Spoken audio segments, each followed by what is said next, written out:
She stoops in the dawn frost, slips a keycard into his palm, grounds lead, and knots her hair tie around his torn glove. A truck clips the new witch hazel. The branch snaps. His breath stops. If this bloom survives, Rhea whispers, tightening the splint, we change everything. The bud trembles, then the boardroom doors slam open. Before we dive in, make sure to hit subscribe, tap like, and share this video. The more voices we reach, the louder these stories become. And drop your city in the comments. Let's see where love finds us. The first rain in weeks had rinsed the city to a softer colour, and the corporate courtyard looked almost tender because of it. Stone rinsed clean, hedges beading with silver, the maple leaves trembling like the morning had given them a new laugh. Desmond Brooks balanced a flat of orange marigolds on his forearm and tried not to think about how the executives would arrive in an hour and sweep across the flagstones without seeing any of it, without seeing him. He thumbed a crease out of the cardboard tray, pressed 2 fingers into the soil, and searched for the right pocket of damp to tuck a root into. He could hear his mother's voice, the one that used to carry from the kitchen window, pinch the spent bloom so the plant remembers it's made for more. He pinched. He planted. He breathed. Someone had lost a lanyard by the bench, shiny silver clip still clacking against the wood. Desmond slid it into his work pocket in case the security desk went looking. He checked the time. He'd finished the pollinator patch overhaul, calendula, lavender, a row of bee balm that would burst later, and he'd edged the pebbled path to the glass atrium. The fountain whispered. He'd brought an extra set of gloves because a vendor rep always asked for a pair and then never returned them. Little things add up, little losses too. Rumour said the new CEO was coming down to walk the campus. Rumour said she was ruthless. Rumour also said she was beautiful in a way that made entire rooms glitch, thick and curvy, the kind of presence that said I take up space, and I am not apologising for needing breath. Rumour, Desmond decided, had too much time on its hands. A gust snuck around the atrium corner and flipped the corner of the blueprint he'd tucked under a brick. His proposed winter plan. He reached for it, misjudged the slickness of the flagstone, and the flat of marigolds skidded off his arm. Plants slapped the ground like startled birds. Dirt spread like a low cloud. He swore under his breath and dropped to his knees. Hold on, a voice said. Not loud, not executive bright. Warm, grounded. 2 hands, delicate but capable, were already scooping soil back into the tray. Desmond looked up and forgot to breathe for a beat. She was not tall, but everything about her felt taller than the courtyard. Dark hair in a loose twist, a silk blouse tucked into a pencil skirt that honoured every curve she carried without coyness, and a blazer the colour of old cream. She had the unhurried gait of someone who didn't need to hurry to command attention. Her skin glowed in the wet light. Freckles dusted the bridge of her nose. Something about her mouth, the softness of it, the way a smile was already hovering there like it trusted the world, made him feel suddenly 15 and quiet. I'm so sorry, she said as if she'd knocked the tray over and not him. Can I? She nodded at the plants. Marigolds. Good choice. They're stubborn in the cold. He tried to find his voice. They remember they're made for more, he heard himself say, and then wanted to crawl into the dirt for saying something that sounded like a poster. That's lovely, she said. She didn't laugh. I'm Rhea. No last name. No, Ms. Whitmore, though a second later the glass doors breathed open and the security chief hesitated as if the apparition had briefly gone off his grid. Of course, this was her. He scrubbed the mud off his palms and reached for the tray. Desmond, he said, I'm Grounds. Desmond, she repeated like a small blessing, and the way she said his name made it sound more expensive than it had a right to. She lowered herself without ceremony, kneeling on the damp stone, the cream blazer now bearing a wet shadow at the hem. Her skirt wrinkled, her blouse took a smudge of soil, and not a single part of her body language suggested that any of this mattered. He dove back into motion because that was safer than thinking about his heart doing odd drumline tricks. They worked in tandem without choreography. He pressed a shallow well, she curled the roots. He cupped the soil around the stem. She pinched away a tired bloom with the gentleness of someone who'd practiced. The rain whispered off. The fountain kept its secrets. You do this every morning? She asked. Before anyone shows up, he said. Plants like to wake up with fewer eyes on them. She smiled fully then, and it landed somewhere in his chest that had been locked for longer than he'd admitted. "Same," she said. He huffed a laugh. "You don't seem shy." "No," she said, "just particular about the kind of attention that's worth something." They reached for the same tag at the same time. His glove had split along the seam. A jagged bit of plastic bit his palm, and a red thread of blood beaded up. He pulled back quickly, more out of habit than pain. "No drama. Keep moving." He wiped his palm on his jeans as if water would make it disappear. She had already turned her wrist, unclasped a hair tie, and caught his hand with gentle authority. Hold still. It was the kind of hold you give a creature you respect, one that could bolt. She wrapped the hair tie around the split glove, snugging the seam closed to cover the cut. Her fingers were warm. Her face was close enough that he could count every freckle. She did not make a face about blood. She did not ask a manager to fetch a kit. She just saw a cut and mended around it. It was nothing. A hair tie. A knot. But something in him. That small world that had tightened and tightened with every sir that was never returned, with every boy tossed from passing suits who were younger than him, unravelled 2 quiet inches. "There," she said, and looked up. Their faces were suddenly closer than polite. He found himself looking at a woman who would be called a lot of things. Powerful, demanding, risky, and who was, right now, simply present on wet stone with a gardener, hands dirty, hair a little undone, curves unhidden, unashamed. "Thank you," he said. It came out steadier than he felt. A cluster of executives spilled through the atrium doors then, voices bouncing, shoes clicking. The security chief cleared his throat. The assistant with the tight smile murmured about the board waiting. Rhea remained on her knees.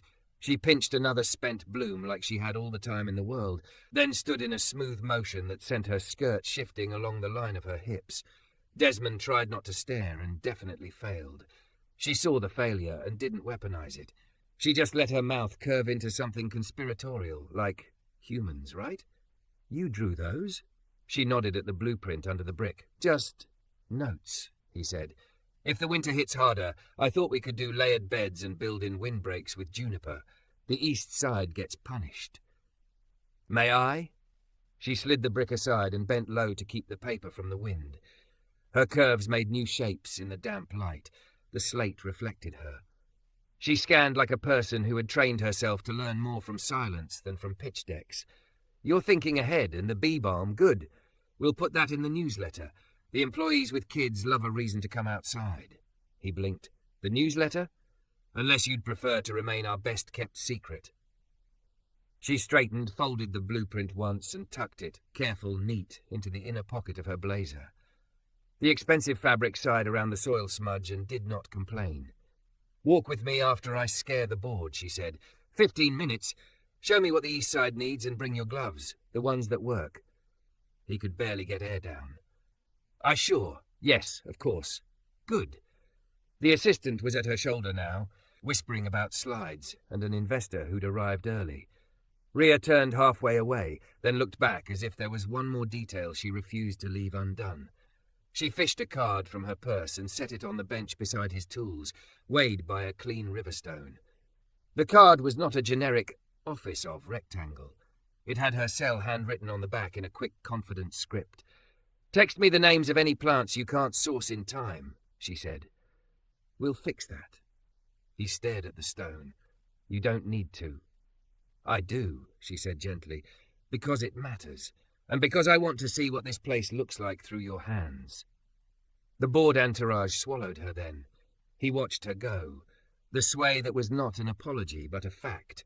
The way she didn't compress herself to make anyone easier. The way she flashed the security chief a smile that said thank you without making him smaller. Her heels clicked across the flagstone with a certainty that made the building lift its chin. Desmond stood alone in the rinsed light with the fountain laughing quietly at his shock. He looked at his glove, at her hair tie hugging the split seam, a soft dark loop holding more together than leather had. He pressed the soil back around the last marigold, pinched one more tired bloom, and whispered, because his mother wasn't here to hear it, "For more." Then he picked up the card, felt the weight of the riverstone, and realized his hands were shaking, not from the cut, but from the strange relief of being seen. He slipped the card into his wallet like a talisman. When he bent to lift the tray, the morning had shifted a half-degree warmer, as if the sun had found a new angle. He didn't know what 15 minutes would turn into, didn't know what a CEO meant when she said, "Walk with me." Didn't know whether anything so small could alter a day already bound for routine. He only knew that someone powerful had stooped down into his world and left something there. Something simple, nothing grand, tied around the place that had been splitting open, making it hold. Don't forget to subscribe for more intense cinematic love stories. Your click helps us make the next chapter. Desmond told himself it was just a walk. Then he caught his reflection in the atrium glass and realized he was standing straighter than usual, shirt tucked, glove patched with a stranger's hair tie like a secret handshake he still couldn't believe had happened. He'd watched her in the boardroom without meaning to. From the courtyard you could see the conference table like a diorama, the wood, the water bottles, the careful choreography of status. Sound didn't carry, but expression did. Rhea stood with her shoulders easy and her chin level, hands open on the table as if she offered something instead of defending it. At one point a man with a navy tie leaned back, smirked as if to test her. She let his smirk pass like weather and pointed to a slide none of them could ignore. When she finished, she didn't look to the chairman for permission to sit. She sat because she wanted to. He felt unexpectedly proud. At 11 sharp, the glass breathed open, and she entered the courtyard again without the entourage. Her heels were in her hand now. She carried them by 2 fingers, the leather swinging. Barefoot, her steps softened. The curve of her calves shifted with each step. The pencil skirt still carved a clean line over her hips, unapologetic as the sun. The soil smudge on her cream blazer had dried to a faint shadow, like a story she hadn't bothered to scrub away. 15, she said, smiling as if they'd made an appointment ages ago and kept it faithfully. Show me what the East Side needs. He nodded, suddenly grateful for sentences with verbs. He grabbed his notes, a rake and the short shovel with the grip worn smooth. They fell into step, passing the fountain's easy laughter, the benches still wet from rain. "Do you always take your shoes off at work?" he asked, before his better sense could intervene. "When I need to remember I have a body," she said, amused. "And when the stone is warm, both are good reasons." The East Side corridor ran between the glassy wing of finance and the older brick building where facilities lived. Wind knifed down it in winter. In summer the heat pooled like a low fever. Desmond crouched to show her a scatter of fine mulch caught in the angle of a vent.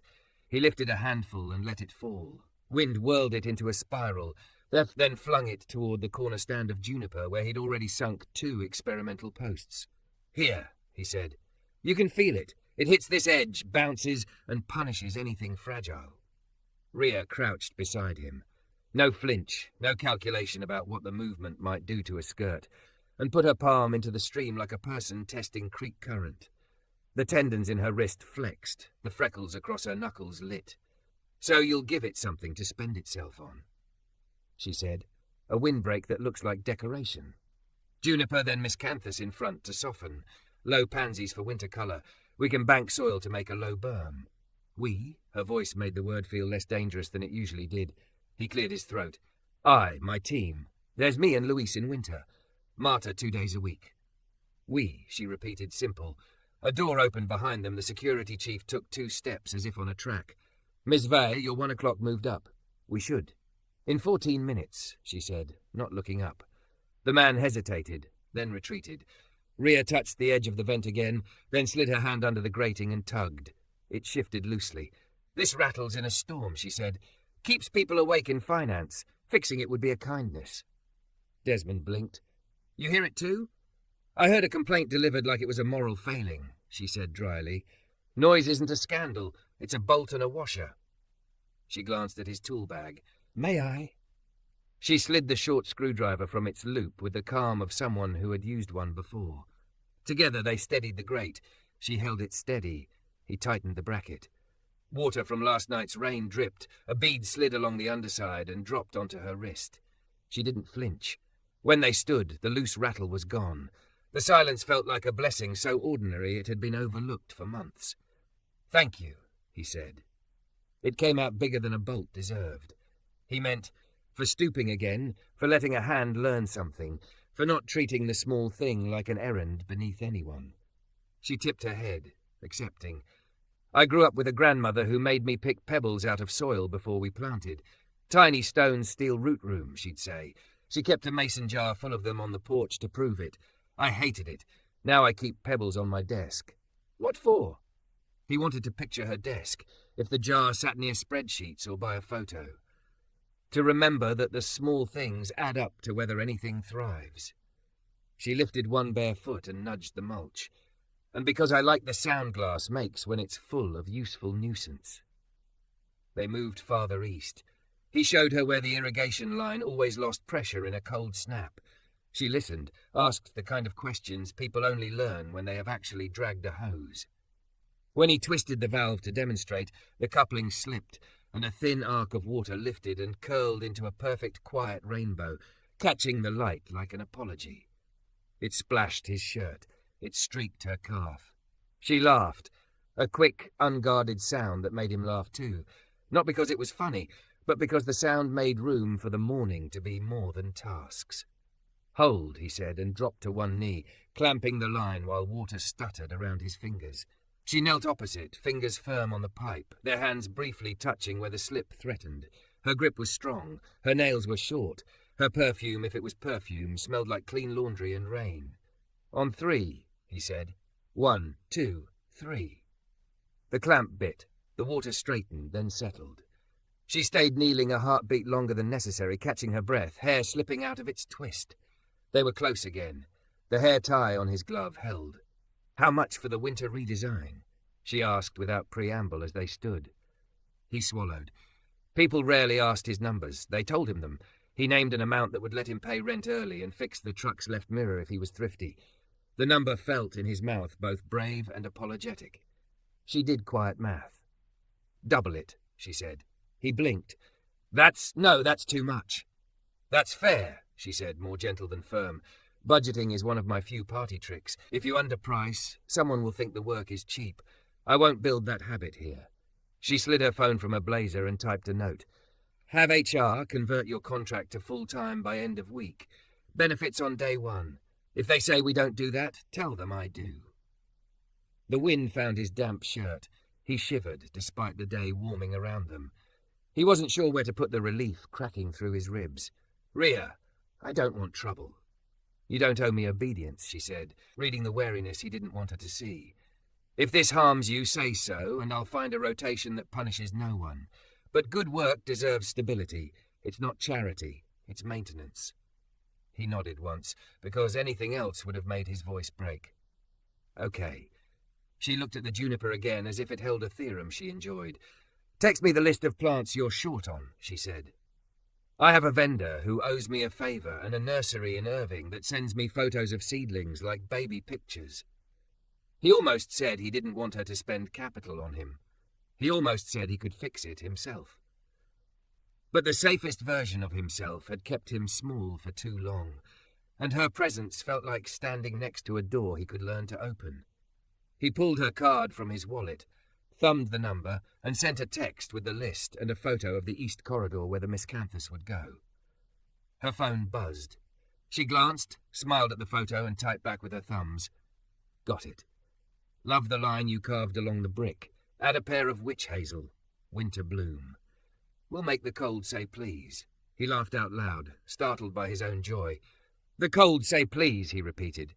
I like a landscape with manners, she said, deadpan, and then the security chief appeared again, softer this time, as if he'd learned something from the earlier retreat. Miss Vale, he said, they're in the lobby now. Rhea nodded. Thank you, Darren. She turned to Desmond. I meant what I said about the newsletter. People look for reasons to belong to their own lives. The garden is easier to belong to than quarterly numbers. He didn't know how to thank her in a way that didn't sound like pleading. He reached for the safest, truest thing. My mother used to make me say for more when I pinched the dead blooms, he said. Feels silly every time. Works every time. It's not silly, she said. It's a spell. She slipped her heels back on, grimaced at the pinch, then laughed at herself. I'll never win against wet stone, she said, but I can pretend in the lobby. She started toward the atrium, then paused, remembering something. "Is that your lanyard?" She pointed to the silver clip he'd tucked earlier by his tools. Oh no, found it by the bench. He popped the clipped badge out of his pocket. A photo stared back of a young woman with tired eyes and a smile, trying to make a dent anyway. Alma Cruz, data entry. The bottom corner had a little heart sticker. He hadn't noticed before.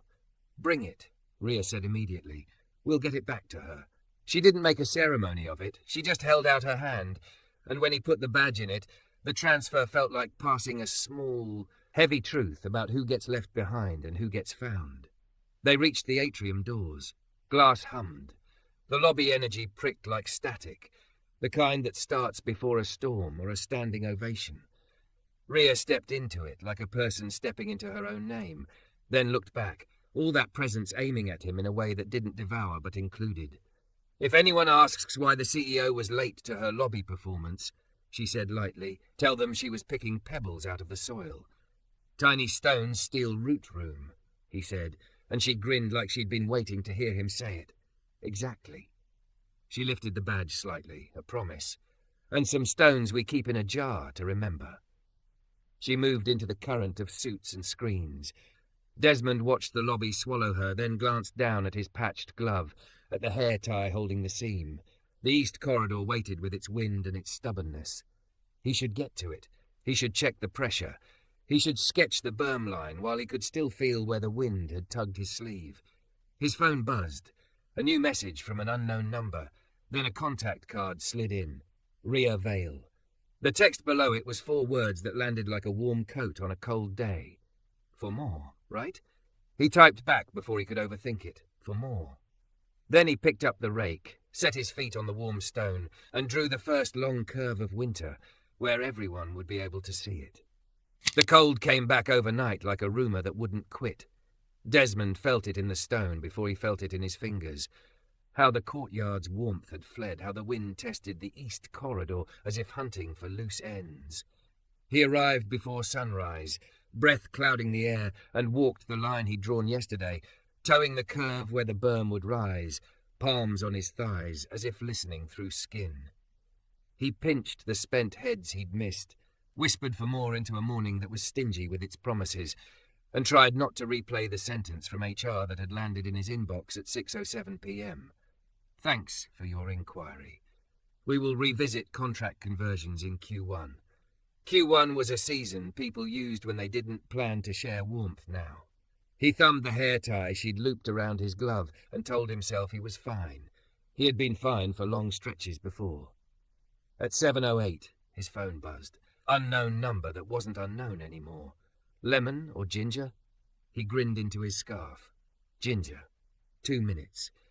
He didn't expect her to really mean 2 minutes. He definitely didn't expect the CEO of a city-scraping company to step barefoot out of a pair of flats behind the fountain like she'd stolen a quiet minute from her own calendar and decided to spend it on stone. Rhea had a slate-grey sweater under the cream blazer today, the hem long enough to skim the curve of her hips. Her hair was in a loose knot again that had already lost a skirmish with the breeze. In each hand she held a paper cup with steam rising like a benediction. "Ginger," she said, and put one in his hand. "It fights the kind of cold that pretends it's about temperature." He didn't ask how she knew his inbox had made a draft out of him. He just wrapped both hands around the cup and used the heat like a working prayer. "Thank you." She looked east toward the corridor. "You drew that line perfectly," she said. "Even the wind will have manners." "I got your message," he said, because trying to be casual was worse than naming a fact. "HR, they said Q1. Did they?" Her tone was not sharp. It was the careful flat of a person putting a pebble into a jar. She took her phone from her pocket, typed, took a photo of the line he'd drawn as if to anchor her message in something true, and then slid the phone away. No announcement, no promise, just the sense that a lever had been set. "At 2:15, she added, "the newsletter is inviting folks out for a 7-minute planting. Witch hazel, winter bloom. If you don't mind, you'll lead, and I'll do what I'm best at." "What's that?" "Stooping," she said, smiling, "and handing you the root ball." He laughed because the word on her mouth made a simple thing feel like a skill. He nodded, and in the nod felt a piece of the Q1 knot loosen. By 8, Marta had rolled in with her knitted cap and thermos the size of a newborn. Louise came 40 minutes later, shoulders hunched against the wind, saying the irrigation line was sulking. They listened while Desmond explained the plan as if speaking it out loud could keep it from collapsing under its own hopefulness. He showed them where the miscanthus would soften the juniper, how the berm would tuck the pansies like an extra blanket. Marta nodded and said, "Pretty," in the blunt way she said anything she respected. At 9:30, a woman in a blue hoodie stopped at the edge of the beds, eyes darting between the fountain and the bench like a person who had lost a part of her day. Desmond recognized the tired, brave smile from the badge. "Alma?" he asked. She startled, then smiled for real. "You found it?" He fished the badge from his pocket, not because he still had it. Rhea had taken it yesterday, but because habit had him checking before he remembered. "She's bringing it to you," he said. "Rhea, Miss Vale, said—" "I know," Alma breathed. "She came by our row this morning, sat on the edge of my chair, knee to knee, like we were in a kitchen. Gave it to me before my manager even logged in. I would have been locked out." She touched the lanyard at her throat as if checking it was still there. There was a small sun sticker near the photo now. "She didn't let me thank her for long," Alma said, half laughing. "Said I could thank the garden at 2:15 by touching dirt. I told her I have acrylics. She said, 'We love decorated hands.'" 2:15, Desmond echoed, watching the way the invitation had already made Alma taller in the shoulders. The simple fact of being asked to step outside for 7 minutes felt like a door being held open with someone's foot. At noon, finance emptied out and swallowed the courtyard's quiet.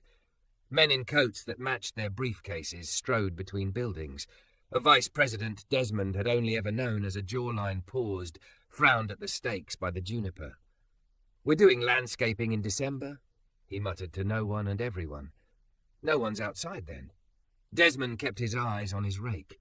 He'd learned to keep the small fire of his craft from using itself up on comments that didn't want to learn.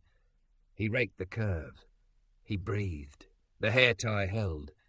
At 2:14, a small clot of people gathered near the east corridor, like they'd studied a map, and still couldn't quite believe they were allowed to come. A pair of engineers in hoodies, a recruiter in 4-inch heels, a custodian with a cart. A man from legal holding 2 cups of what smelled like bad coffee. Alma with her sun sticker shining. Rhea arrived without her entourage, a pair of flats in her hand again, toes already bare. The soil smudge from yesterday had vanished. A new one appeared almost instantly when she knelt to tap the bag of mulch as if coaxing a shy cat. 7 minutes, she said, glancing around, that unhurried smile making permission out of air. "That's all we're stealing from your afternoon, but we're going to make the cold say please." A couple of people chuckled in recognition. She held up a whip-thin witch hazel in a nursery pot, bare branches like little hands. "This," she said, "blooms when the rest of us have given up. Yellow flags in January. If you walk out here on a day that feels like frostbite up your spine, these will argue with you about what's possible." She didn't talk long. She didn't gild anything. She said "we" a lot. Then she turned and handed the root ball to Desmond like a person passing a microphone to the one whose voice mattered. "This is Desmond Brooks," she said, and the way she said his name, like it had been written on the place for a long time and she was just reading it out loud, made heat climb his neck. "He drew the line you're standing on. He keeps the place in season. He's going to teach you how to tuck roots properly. And, if we're lucky, the spell his mother taught him." He swallowed. The wind pressed cold fingers at his ears. He found both feet on the line he'd drawn and let his work tell his mouth what to do. "Shallow, wide," he said, cutting the circle with a short shovel so clean the soil made a sound like thin paper. "You don't stuff roots. You give them room. You pinch what's dead so the plant remembers it's made for more." "Say it like a spell," Rhea murmured, quiet enough that only he in the front row heard. "For more," he said, and Alma repeated it first. Then Marta, deadpan and soft. Then the sound ran back through the small crowd like a call that had been waiting for a name. For more. For more. Rhea stooped next to him, knees to stone, and slid her hands under the root ball without asking how to hold it. He tipped the plant, They settled it together. Her sweater rode up a fraction, her curve pressed into the cold air as if art were a shape you could lean on. She didn't adjust. She didn't perform. She knelt like kneeling was a verb any person could learn. A shadow fell. The vice president with the matched briefcase had come to the edge, arms crossed, impatience pretending to be authority. "Rhea," he said, voice light with warning, "we have numbers at 2:20.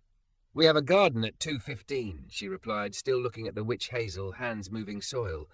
"We can do both, or the numbers will be wrong." He lingered an awkward beat, found nothing to hook, and retreated. She smiled slightly, not triumphant so much as satisfied that the jar had room for another pebble. They tamped the soil. Rhea pressed her finger into the dirt, pinched a twig end, and passed it to Alma. "Your nails can handle this?" she asked, teasing. "My nails can do anything," Alma said, and dropped the pinch into the paper bag for compost like a person placing a wish. 7 minutes stretched to 9, and nobody looked at a watch. People touched soil and then wiped hands on their jeans. Someone from legal laughed at themselves. The custodian tucked mulch with the care of a person who understood edges. When it was done, Rhea stood, brushed dirt from her knee, and looked at Desmond as if they'd accomplished something that would outlast the weather. "Thank you," she said to the small crowd. "Newsletter tomorrow will have photos and the spell in print. If you've got kids, bring them when it blooms. Yellow flags in January." People drifted inside with their faces slightly changed. Alma lingered long enough to squeeze Desmond's forearm. "My son's going to see this in winter," she said, voice thick. "He hates January. He thinks it hates him back. We'll bring him and make it say please."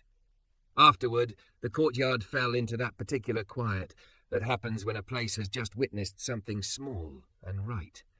Desmond stood with the shovel still in his hand, aware that the day had turned like a page. He felt taller, but not like he was pretending. Taller the way a plant gets after you cut away what no longer feeds it. His phone buzzed. "An email from HR. Welcome to full-time effective immediately. Benefits begin today. Please see attached." Another from communications. Drafting tomorrow's newsletter. Credit line okay as garden designed by Desmond Brooks and team. Photo attached. The photo showed his gloved hand, hair tie holding, Rhea's bare hands on the root ball, and Alma's acrylic nails like small flags. For a second he had to make a sound with his breath that wasn't quite a laugh. A text followed. "Pebble jar, just got heavier." He looked down. Rhea had left something on the bench by his tools, weighed by the same smooth river stone from yesterday. Not a plaque, not a certificate. A note card in her quick, confident script. "For more." Underlined once, like a promise you make to yourself in a mirror. Taped to the corner, a small yellow strip, witch hazel bloom, pressed from some winter long ago, the paper thin as a memory. He slipped the card into his wallet behind her number and beside his mother's grocery list that he still carried, as if food and promises belonged together. He touched the hair tie and then pulled it loose from his glove. It had done its job. He wound it around the river stone instead and set the stone at the base of the witch hazel, small weight on new ground, so the wind would have to learn someone's name before it could take anything. The afternoon light warmed a degree. The fountain told the same story it always told. But the line he'd drawn was no longer a line in the dirt. It was a sentence a whole company had learned to say out loud. He leaned on the shovel, watched the witch hazel settle its shoulders, and let himself admit it. One simple act had turned a day that was already bound for ordinary into something that felt like the start of weather changing. Before dawn, the courtyard looked like a held breath. Frost filmed the flagstone, a quiet white skin that made every step a negotiation. Desmond cupped his hands and blew into them, watching his breath bloom and disappear as if the morning was practicing magic on small things first. The witch hazel stood like a promise in thin pajamas, bare twigs, buds tight as fists. He touched the burlap wrap he'd rigged the night before and felt where the knot had loosened. The wind here always knew where the seams were. He retied the line, listening to the hush that comes before the city remembers itself. He pinched one brown marigold he'd missed and whispered the words that had become less superstition and more instruction to his own bones. For more. He didn't hear her steps. He smelled ginger first, then her voice, low and warm. "Show me where the wind still wins." Rhea Vale stepped from the shadow of the atrium. Wrapped in a long wool coat that couldn't quite hide the curve of her hips, the coat belt had given up pretending it could tame anything and hung loose. She had a paper cup in each hand and a canvas bag on her shoulder. Her hair was caught in a dark clip and already trying to get free. In the blue before sunrise, her skin held its own light. He took the cup. The heat leapt into his fingers like a reminder that bodies are supposed to be warm.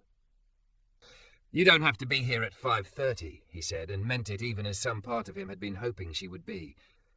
"I can't fix markets before breakfast," she said, amused. "I can tie a better knot." She dropped to her knees without fanfare and tugged on the burlap, testing the give, eyes at the level of the buds as if having a conversation with them. "You did this fast yesterday. It needs a sleeve." She pulled a roll of jute from her bag and a pair of shears. "I brought you these," she added, setting a box on the stone beside him. "Deerskin, lined. The seam won't split." The gloves were soft the way certain responsibilities are. They demand, but they also hold you. He slid his hands in and felt a ridiculous rush of gratitude. "You remembered." "I keep a jar for that," she grinned. "Pebbles and people I refuse to forget." They wrapped the witch hazel together, hands moving in an old rhythm that didn't belong to either of them, but welcomed them anyway. She braced the trunk. He spun the twine. She held her breath while he tied. When they finished, she brushed frost from her knees and stood, watching the east corridor where the air gathered itself to misbehave. "HR came through?" she asked, so simply that he could answer without armor. He pulled his phone from his pocket and showed her the email, like a kid bringing home a permission slip. Effective immediately. Her face softened in that way he'd learned to watch for. Not relief, exactly, but the quiet gladness of a plan that landed without bruising anybody. "Good," she said. She reached into her coat, drew out a small rectangle and pressed it into his palm. "One more thing." It was a key card, not the blank visitor flare he'd used forever, but with his name printed clean.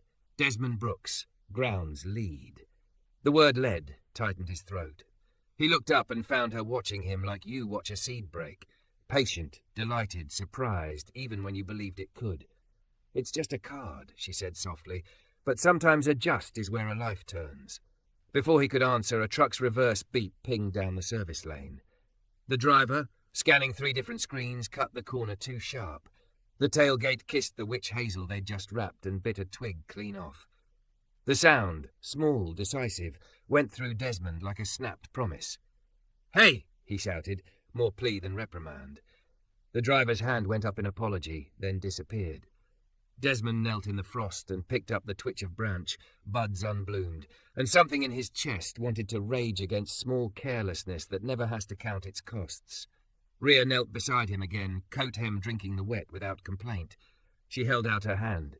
"May I?" He gave her the twig. She turned it in her fingers, considering. "We can splint this," she said. "It'll scar. It might still bloom. Help me." She slid the twig into place, matched cambium to cambium like a nurse aligning a bone. From her bag she tugged a thin wooden coffee stirrer and a roll of green grafting tape he hadn't seen her add to the supplies. "You carry everything," he said, trying to breathe around the stupid heat behind his eyes. "I carry what I wish somebody had brought me when something snapped," she said, and her voice carried more history than she usually let it. "Hold here." They wrapped the splint. The tape squeaked. Frost smoked at their breath. Their gloves bumped, old knot and new seam. "It might not take," he warned, "because hope is a muscle that hates when you skip your warm-up." "It might," she said, matter of fact. "Either way, it will know it wasn't abandoned." They finished just as the building found its lights. Facilities flickered awake. Finance glowed. The fountain cleared its throat and began its low story. They stood, and the morning, stingy an hour ago, felt like it had lost a little of its meanness. At 10, the glass atrium filled. All hands. Desmond could see the boardroom as a static aquarium behind the lobby where employees shifted and made heat. He wasn't an all-hands person. He was a pull-on-the-gloves-and-fix-the-thing person. But Rhea had texted come, and the new word on his card made him think yes instead of maybe. He stood near the back in his clean work shirt. Frost still seamed in his hair. Rhea walked to the front in a dark dress that held every line of her like a yes, cream blazer over it, hair down for once and a little wild. She didn't go to the stage right away. She set a mason jar on a stool beside the mic. Pebbles flickered inside like small moons. "Numbers are in the slide deck," she said when the hum quieted. "You'll see them. Holds, losses, gains. We'll talk." She touched the jar.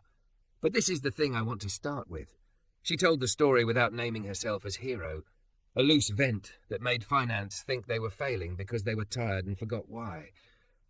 A gardener who understood wind has manners if you give it something to spend itself on. A badge returned to a woman who thought a locked door meant she wasn't wanted. Witch hazel that would argue with January, tiny stones that steal root room. "When work gets hard," she said, "we double down on abstractions. Strategy. Total addressable market. Those matter. But most of the time, what is breaking you is a bolt and a washer, a route that can't turn, a name missing from a door. We're going to be a company that stoops. We're going to be a place where powerful people kneel without making an apology of it." She held the jar up. Pebbles clicked. "Bring me the small things that are stealing your root room. We'll put them here. We'll fix them. And when January comes," she smiled toward the courtyard as if the glass weren't in the way, "we'll go outside and see something bloom that shouldn't, by any of the spreadsheets, be possible." It wasn't a roar when the crowd responded. It was a sustained, warm sound, like the building had finally managed a full breath. Desmond felt it move through him like heat, like permission. The vice president with the matched briefcase clapped too, maybe because you can't be the only man not clapping when a room decides who it wants to be. After, people lined up to drop pebbles into the jar. Not literal, little slips of paper, bottle caps, a screw someone had been carrying on principle. Alma came with her son, a boy in a puffer jacket whose eyes tried to climb walls. He fidgeted in the line, tugging at his knit gloves. Rhea bent all the way down to his height, stooped, yes, and held out a pebble. "This is from my grandmother's porch," she told him. "Throw it hard enough to make a sound." He did, and the clink broke his scowl into a grin so sudden it startled him. Rhea laughed. "Perfect. Want to see a plant that fights winter?" He nodded, distrustful of adults making promises but willing to check. The crowd thinned enough for them to slip outside. Desmond walked with Alma and her boy and Rhea to the witch hazel. Frost still crusted the burlap. The twig they'd splinted lifted its small mended chin. Rhea showed the boy how to press his nose to a bud and inhale. "When it blooms, it smells like clean," she said. "Like laundry on a line, like a new pencil." "Like lemons," Alma's boy said after a sniff, surprised into expertise. "Exactly," Rhea said, not correcting a child's certainty. "And if you come out here the first week of January, you can be the one to tell the cold to say please." Alma's eyes shone. She mouthed a thank you that wasn't just about a plant. The rest of the day was a carousel of small repairs disguised as miracles. Facilities pulled the rattle from a door in legal that had been a joke and a complaint for 2 years. A software engineer wandered out with her laptop and wrote a script on the bench to automate the newsletter photo uploads because she'd been annoyed for months and finally named it. Louise taught 2 interns how to set a stake straight. Marta barked at a manager who tried to help with a leaf blower and handed him a rake instead. People kept their hands low, near the work. The jar filled. The cold held a week, then broke, then returned like an old habit. Desmond worked in it and over it, fingers steady in the new gloves, the seam holding. Rhea came when she could, and when she couldn't, a text would land. Check South Hose or bring Alma hot chocolate, like a hand on his shoulder without needing to squeeze. January arrived like someone closing a door gently, and then opening another you didn't know you were allowed to use. On a Tuesday that was more grey than anything, Desmond rounded the corner of the east corridor and stopped. The witch hazel had decided to argue. Yellow ribbon petals flickered on bare twigs, like small flags refusing surrender. The splinted branch had a single bloom, a tiny defiance, the graft tape snug beneath it like memory. He texted her a photo he couldn't help but take. It listened. She replied with a photo from a conference room somewhere else. The pebble jar on a polished table, a hand hers resting beside it. So did the board. Be there in 5, she was. In a coat, in flats, hair a mess she didn't bother taming, she trotted across the cold stone and stopped beside him, both of them looking at a miracle performed with tape and a coffee stirrer and two hands that refused to abandon anything. "Smell," he said. They leaned in together. The scent was faint and exact, citrus and pencil curls and something you get only when you have knelt for it. She closed her eyes and breathed like a person receiving not air, but proof. "This is ridiculous," she said, laughing softly, "and perfect." Alma and her son arrived like they'd been called by whatever god cares about small flowers. The boy bent, sniffed, looked up with triumph. "Told you. Lemons." "You did," Rhea agreed gravely. "Will you do me a favour?" She slipped the hair tie from her wrist, the same colour as the graft tape, a small ring that had mended a glove once and lived now as her habit. She looped it gently around the splinted branch and let it rest there, a small dark halo. "Hold this memory for us." He nodded solemnly, as if entrusted with a secret. Desmond looked at the ring, at the bloom, at Rhea's hands and the smudge on her coat you could only see in certain light. A CEO had stooped down and taped a broken thing back to itself, had tied knots in burlap and indecisions, had put his name on a door and his work in a newsletter, had weighed a note with a riverstone and left it where he would find it. None of it was grand. All of it added up to the exact day he was standing in now, throat warm in cold air, fingers steady, work seen. He pressed two fingers to a brittle spent edge on a nearby branch and pinched it clean. "For more," he said. Rhea echoed him, a whisper that felt like the start of weather changing. "For more."